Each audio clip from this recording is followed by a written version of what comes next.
10వ వార్షికోత్సవ సందర్భంగా మన ముఖ్య ఉద్దేశం ఏంటంటే ప్రజలందరిలో హార్ట్ స్ట్రోక్, బ్రెయిన్ స్ట్రోక్ మీద భారీగా అవగాహన ఉంది.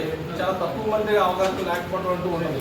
ఎక్కువ మందికి హార్ట్ స్ట్రోక్, బ్రెయిన్ స్ట్రోక్ అంటే ఏదో చాలా మందికి తెలుసు, విలేజ్ డాక్టర్స్ కూడా ఐడియా ఉంది.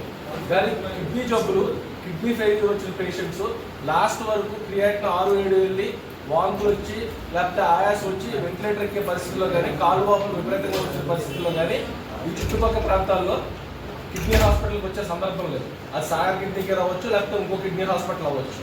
సో ఈ అవేర్నెస్ అనేది మన జనరల్ పబ్లిక్లో చాలా తక్కువ, అది ఉభయగోదావరి జిల్లాలో.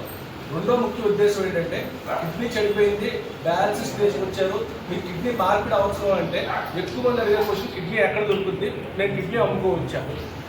సో ఇది మేజర్ క్వశ్చన్. సో మనం ట్రాన్స్ప్లాంట్ చేయకపోయినా పేషెంట్స్ని డయాలసిస్లో 18 ఏళ్ళ నుంచి 65 ఏళ్ళు వచ్చిన వాళ్ళని ముందు ట్రాన్స్ప్లాంట్కి ఎక్కడ వచ్చాక పేరు నమోదు చేసుకుంటాం. లీగల్గా మదర్, ఫాదర్, బ్రదర్, సిస్టర్, ఆ బాబాయిలు, పెద్దమ్మలు వీళ్ళు కమిటీ అప్రూవల్ తీసుకోవాలి. అలా లేని పక్షంలో ఈ బ్రెయిన్ డెడ్ క్రైటీరియా అంటే యాక్సిడెంట్ కేసుల్లో కిడ్నీ వచ్చేది కెడావర్ ట్రాన్స్ప్లాంట్ అంటాం. దానికి మనకు తెలిసిన హాస్పిటల్స్లో వాళ్ళు ఎక్కడైతే ఇష్టపడతారో, విజయవాడ మెడికల్ అవ్వచ్చు, లేకపోతే యశోద హైదరాబాద్ అవ్వచ్చు, లేకపోతే వైజాగ్ అవ్వచ్చు, మనం ఇక్కడ నుంచి ఒక నెఫ్రాలజిస్ట్గా వాళ్ళు ట్రాన్స్ప్లాంట్ తట్టుకోగలరా, వాళ్ళ ఇమ్యూనిటీ సపోర్ట్ చేద్దా అన్నది వాళ్ళతో మాట్లాడి వాళ్ళని కెడావర్ వెయిటింగ్ లిస్ట్లో పెడితే 3 నుంచి 4 సంవత్సరాలు 5 సంవత్సరాలు గ్రూప్ బట్టి వెయిటింగ్ లిస్ట్ బట్టి ఆర్గన్ దొరికే అవకాశం ఉంటుంది. సో ఈ అవేర్నెస్ లేక చాలామంది దళారీ వ్యవస్థలో చిక్కుకొని డబ్బులు ఖర్చు పెట్టి కిడ్నీ రాక మేము ఖర్చు పెట్టేవాడిని కిడ్నీ రావట్లేదన్న బాధతో ఉండిపోతారు. సో అందరూ కూడా కిడ్నీ మార్పిడి చేయించుకునే వాళ్ళు షార్ట్ కట్స్ మానేసి కరెక్ట్ గవర్నమెంట్ ప్రొసీజర్లో అయితే మీ ఆరోగ్యం, స్ట్రెస్, తర్వాత మీ మనీ వేస్ట్ అవ్వకుండా కాపాడుకోగలుగుతారు. ఇది ముఖ్య ఉద్దేశం. సెకండ్ ముఖ్య ఉద్దేశం ఏంటంటే 10ఏళ్ల వార్షికోత్సవం సందర్భంగా ఉభయగోదావరి జిల్లాల్లో ఎక్కడా లేని విధంగా వాటర్ని, ఆర్ఓ వాటర్ని అల్ట్రా ప్యూర్ వాటర్ కింద తయారు చేయడం జరిగింది. ఈ అల్ట్రా ప్యూర్ వాటర్ చేయడం వల్ల రక్త శాతం తగ్గిపోవడం, తర్వాత డయాలసిస్లో నాణ్యత పెరగడం జరుగుతుంది. అల్ట్రా ప్యూర్ వాటర్ అంటే TDS <9 and bacterial and endotoxin forms, coliforms అన్ని అసలు ఉండకూడదు. సో దీన్ని ఈక్వినాక్స్ ల్యాబ్, నావీ ముంబై, ఇండియాలో టాప్ 5 ల్యాబొరేటరీస్లో వాటర్ టెస్టింగ్ పంపించాం. కాపీస్ కూడా మీకు ఇస్తాం. అండ్ అనకాల్ ల్యాబొరేటరీస్ నాగ్పూర్లో కూడా పంపించాం. యూజువల్గా ఐఐటీస్లో ప్రైవేట్ హాస్పిటల్ శాంపుల్స్ తీసుకొని క్రాస్ చేయండి, బికాస్ అది గవర్నమెంట్ ఏజెన్సీ వర్క్ కూడా ఎక్కువ ఉంటుంది. సో అండ్ సెకండ్ హీమోడయా ఫిల్టరేషన్ అంటే హార్ట్ పంపింగ్ లెస్ దాన్ 35% ఉన్న వాళ్ళకి డయాలసిస్లో బిల్లు పడిపోవడం, సడన్గా డెత్ అయ్యే ఛాన్సులు ఉంటాయి. సో హీమోడయా ఫిల్టరేషన్ అంటే వాటర్ కూడా, డయాలసిస్ వాటర్ కూడా పేషెంట్లో పంపించి రిమూవ్ చేస్తాం స్లోగా.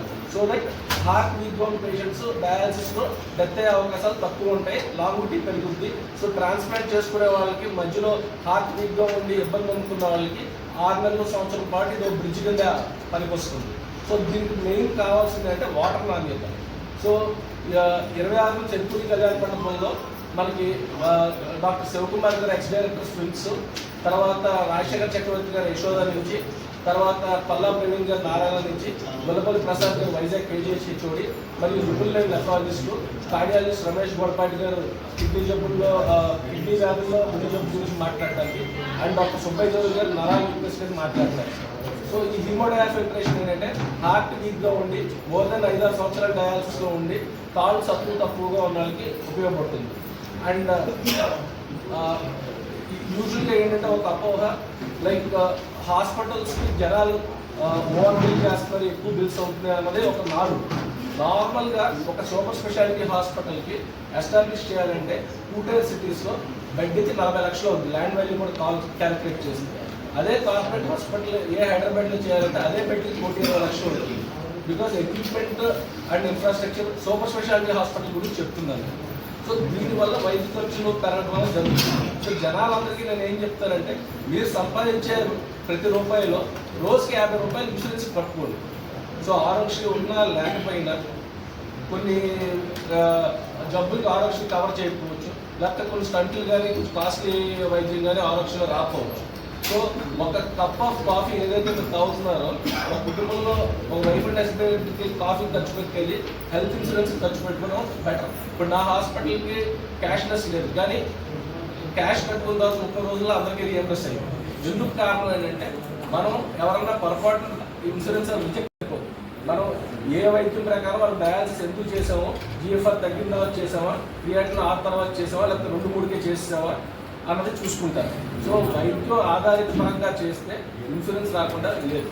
అండ్ మన హాస్పిటల్లో 9 ఏళ్ళ నుంచి నేను విలేజ్ డాక్టర్స్కి అగెనెస్ట్ కాదు, కానీ నాకు రిఫరల్ కానీ దళారీ వ్యవస్థ కానీ నేను నమ్మను. పేషెంట్కి హాస్పిటల్లో రాగానే రిసెప్షన్ మీద రేట్లు డిస్ప్లే చేయబడతాయి, అది WHO నామ్స్ DMHO నామ్స్ ప్రకారం రన్ చేస్తుంది. సో ఇప్పుడు వచ్చి నేను ఎందుకు సపోర్ట్ చేయను అంటే, వైద్య ఆల్రెడీ కిడ్నీ జబ్బులు వచ్చిన వాళ్ళకి వైద్యమే ఎక్కువ ఖరీదు, మళ్ళీ దళారీ వ్యవస్థలో అంతా డబ్బులమయ్యేసరికి ఇంకా కాస్ట్ పెరుగుతుంది. సో నాకు మానసిక సంతృప్తి ఉన్న పని నేను చేయను. ఓకే, సో విలేజ్ డాక్టర్స్ నేను తక్కువ పరచడం కాదు. సో వాళ్ళ దగ్గర ఉంచుకొని పెయిన్ కిల్లర్స్, స్టెరాయిడ్స్ ఇవ్వడం వల్ల పిల్లలు ఇదవుతున్నారు. సెకండ్ మోస్ట్ ఇంపార్టెంట్ యువతకి ఏంటంటే, జిమ్ చేసేటప్పుడు హెవీ జిమ్ అలవాటు లేకుండా ఒకేసారి చేయటం, స్టెరాయిడ్స్ తీసుకోవడం వల్ల మజిల్ బ్రేక్ ఉన్నాయి, కిడ్నీలు గొట్టాలు ఫెయిల్ అవుతున్నాయి. ఓకే, అండ్ డ్రగ్ అడిక్షన్ వల్ల, స్మోకింగ్ వల్ల కూడా చాలా హార్మ్ఫుల్ ఉంది యూత్లో. సో ఇది నేను చెప్పదలుచుకున్న విషయం. సో 9 నుంచి 10:30 వరకు రావాల్సిందిగా కోరుకుంటున్నాను ప్రెస్ వాళ్ళందరినీ.